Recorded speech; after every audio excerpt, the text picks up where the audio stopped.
साहिबज़ादा सिपरी तोखे ईअं मुनासिब न हो लाए चित चरियो करे पाण कढे वे पो तोड़े हुब न हो तब हो त न कजनि हेॾियूं।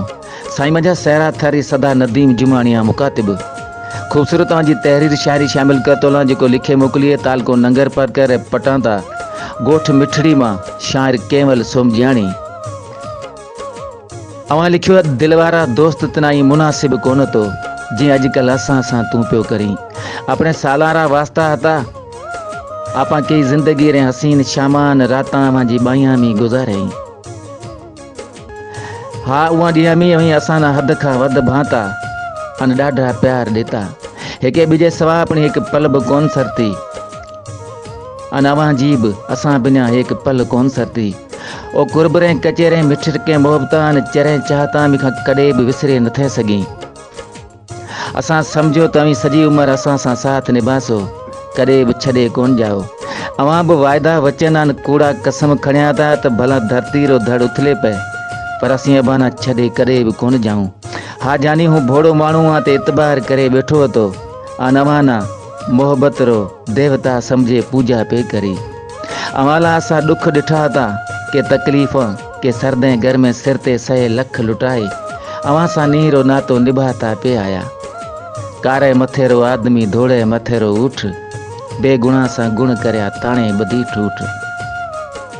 पर दिल गुरिया दोस्त आखिरी जमाने रे चवण ते भी लालच में आए असांसी नाराज ते विछड़े बेसेरिया। अवां जान असांजा वास्ता सजी दुनिया ना खबर होती जेको वेरीड़ा आपां ते सड़ता जो खुशें पिया मल्हाई।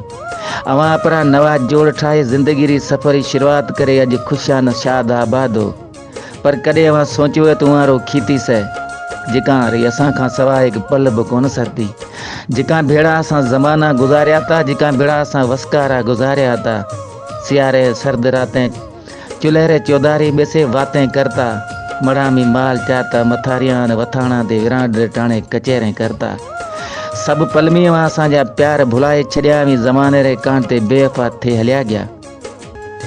पर मतलबी माण्हू न कॾहिं बि कम कोन आई ये लालची माण्हू अवान मां नेठ हथ कढे हलिया जासीं तॾहिं अवाना असांजे सचे मोहब्बत अन प्रीत री पचार थी से अन कुर्बरो कदर थी से तॾहिं साॻी तूं पछताईस तॾहिं तूं रोईस तॾहिं तनाव वक्त याद आसे ये ला जानीड़ा हथ बधे तो कां तू ज़माने रे चोरन ते अपने लखारी जोड़की नहीं फिटा तू पछुआ हूँ अज भी तना दिल सां याद करां तो ओ परदेसीड़ा तू माण्हू रे चवण ते एॾो बेवफा न बेक़दरो नहीं थी।